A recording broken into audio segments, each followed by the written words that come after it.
بینندگان گرامی، خوش آمدید به برنامه خبری تلویزیونی آسیای مرکزی. سرخط مهمترین خبرهای روز. وابستگی 83% از مردم تاجیکستان به درآمد کارگران مهاجر. در دوشنبه 34 مسجد بسته یا تخریب شدند، 148 مسجد دیگر در نوبت. حزب نهضت اسلامی صاحب اکثریت کرسی در پارلمان تونس شد. صف جنایتکاران از حساب صرافان افزود، پرونده 358 صراف در سوخت. 94 وکیل دفاع از سنجش کمیسیون مخصوص این وزارت گذشتند. فوتبالبازان تاجیکستان در تاشکند قوه آزمایی میکنند.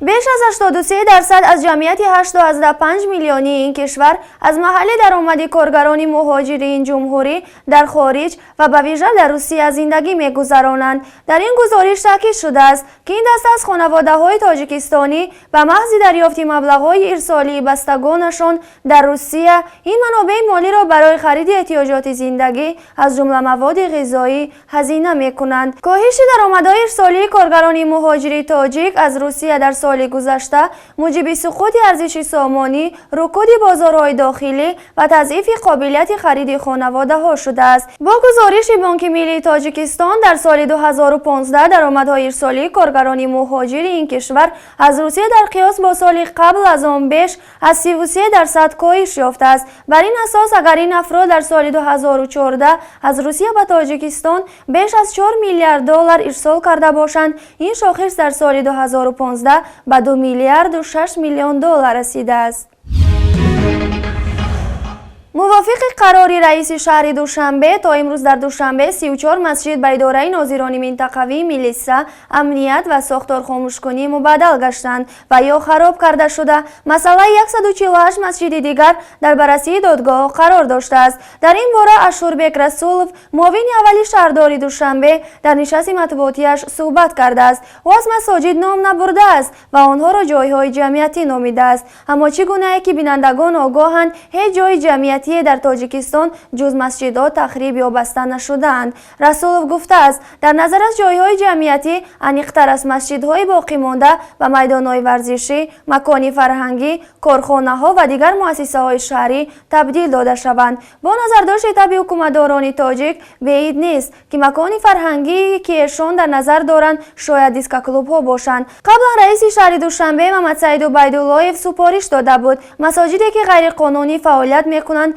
با کارخانه و مؤسسه ها و دیدبانگاه های کمیته امنیتی و پلیس تبدیل داده شوند. حتی سفارش هم داده بود که جایهای نوی کاری در این مکان ها ساخته شوند. سفارش شهرداری دوشنبه درباره ایجاد جایهای نوی کاری در بناهای سابق مسجدها در حالی است که هر روز ده‌ها مغازه و کارخانه های خرد در دوشنبه با سبب بحران اقتصادی بسته می شوند.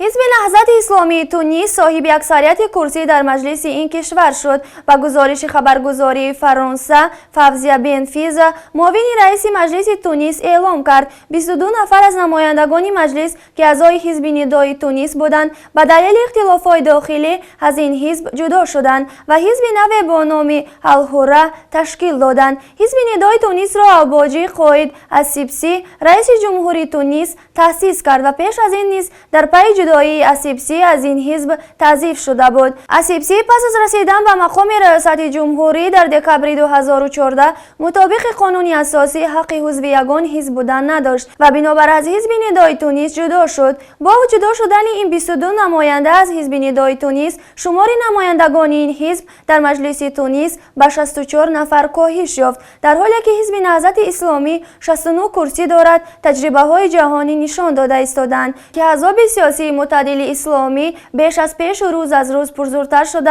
هرچی بیشتر به موفقیت ها نائل گشته مردمی شده ایستادند. بینندگان گرامی، اکنون برایتان خبرهای کوتاه‌ترین و مهم جهان را پیشکش می‌نماییم.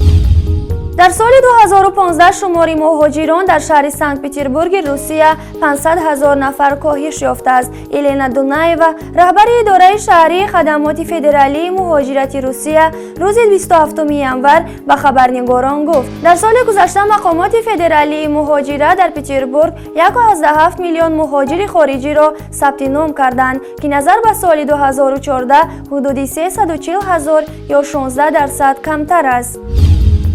در جنوب قزاقستان بر اثر سقوط چرخبال 5 نفر کشته شدند. چرخبال MD 600 متعلق به جمعیت سهامی اسپن به هنگام انتقال کودک بیمار از شهر اوشرال و بیمارستان مرکزی ولایت تلدی قرغان سقوط کرده هوانورد، پزشک، پرستار و مادر کودک جان باختند. صبح پنجشنبه 28 ینور پاره‌های چرخبال در منطقه کوهستانی ولایت الماتا کشف شدند. بنا به اطلاع تارنمای تاپتیجی مقامات قضایی چین از اجرا شدن حکم اعدامی یک شهروند تاجیکستان به اتهام حمل مواد مخدر امروز 28 ینور سال جاری خبر دادند. مقامات وزارت داخله تاجیکستان گفتند که دادگاه استانی سینزیان اویغوری چین حکم اعدام حسن یوسفوف شهروند 51 ساله تاجیکستان را به اتهام حمل مواد مخدر تعیین کرده است. مقامات قضایی چین به تاجیکستان اعلام کردند که یوسفوف در سال 2011 در شهر ارومچی بازداشت شده است که با نهایی شدن حکم اعدامی وی این حکم امروز اجرا می شود. شرکت اتومبیل سازی ژاپنی تویوتا سال چهارم است که بزرگترین تولید کننده ماشین در جهان شناخته می شود. این شرکت با فروش بیش از 10 میلیون ماشین در سال 2015 موقع شرکت رقم اول جهان را نگاه داشته است. اصلا تویوتا سالهای 2007-2009 شرکت جنرال موتورز امریکا را که 76 سال این موقع را نگاه داشته بود از موقع اول تنگ کرده جایش را صاحب شده بود، اما به دلیل سونامی در ژاپن که خسارات زیادی به این شرکت هم وارد کرد و جنرال موتورز امکان داد به جای اول برگردد، اما سر سال 2012 موقع اول را به هیچ شرکتی دادنی نیست. در ولایت سوخت به 358 صراف برای خرید و فروش غیرقانونی اسعار پرونده باز کردند که از آن 73 تایش پرونده جنایی و 252 تای آن پرونده مأموری بوده است. در این باره دادستانی ولایت سوخت حبیب الله واحدوف امروز 28 ینور در نشست خبریش گزارش داد، اما نگفت که 33 پرونده باقی مانده چگونه پرونده اند. اتهام دیگری که دادستانی رقم اول سوخت به صرافان نسبت داد خودسرانه معین کردنی قرب اسعار بوده است. به قول واحدوف در سوخت یک گروه کاری برای نظارت بازار اسعار تشکیل شده بوده است که هدفش راه ندادن به خرید و فروش غیرقانونی اسعار بوده است. به این گروه کاری نماینده های همه مقامات حفظی حقوق یعنی دادستانی، دادگاه، پلیس و کمیته امنیت شامل بودند. بستن صرافی‌ها و نظارت شدید از بالای خرید و فروش اسعار بعد پایان روی با شدت قرب سامانی روی دست گرفته شد. در نتیجه این اقدام حکومت زیاده از 3000 صراف در تاجیکستان به صف ارتش بیکاران ضم شدند. کارشناسان میگویند تنگ کردن بازار آزادی اسعار تنها با گریز اسعار و سرمایه‌گذاری خارجی آورده میرساند و برای جلوگیری از پایان روی قرب پول ملی کم تاثیر است. کارشناسان میگویند تنگ کردن بازار آزادی اسعار تنها به گریز اسعار و سرمایه‌گذاری خارجی آورده میرساند و برای جلوگیری از پایان روی قرب پول ملی کم تاثیر است. عموما گیریم اقدامی که حکومت برای پیشگیری افتادن قرب اسعار ملی گرفته است از نگاه اقتصادی فکر میکنم تماما نادرست و غیر منطقی است، زیرا خیلی که ما میدونیم مبادله اسعار چقدر که آزاد و دسترس باشد، نقطه های مبادله چقدر بسیار باشد، قرب آن همون قدر اصلی یعنی حقیقی است، جوابگوی قانون های اقتصادی بازرگانی می باشد. غیر از این وقتی که شماره زیاد صرافان وجود دارد مسئولیت پیشکی آنها از بین می رود، یعنی مسئولیت شماره زیاد مسئولیت پیشکی برای نظارت قرب اسعار کرده نمی تواند و قرب اسعار نزدیک به حقیقت می شود. فکر میکنم با این عمل خود بانک ملی یعنی حکومت میخواهد قرب اسعار ملی را در کنترل خود نگاه دارد лекин ин ҳама паёмадҳои хуб надорад.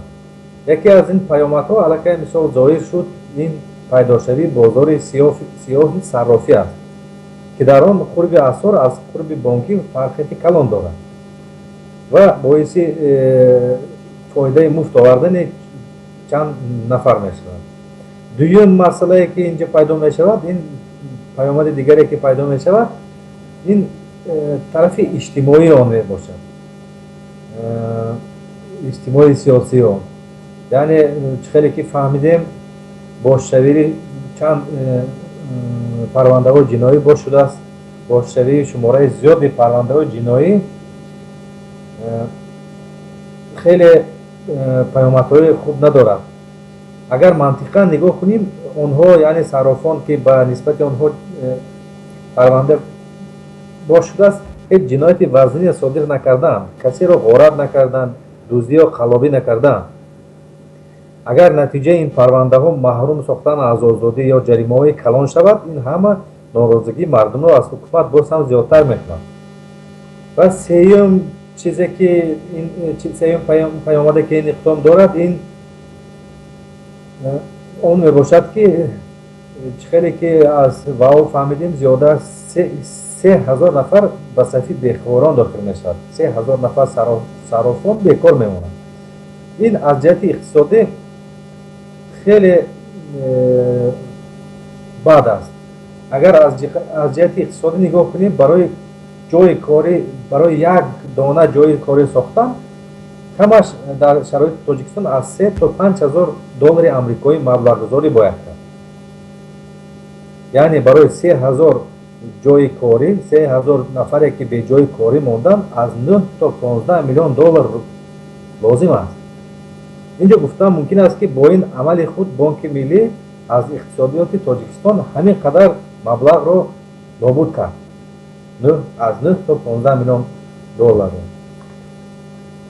албатта фикр мекунам дар муомилоти асъор дар Тоҷикистон бояд тартибу низом бошад, вале на бо ин роҳе ки ҳозир ҳукумати Тоҷикистон интихоб кардааст.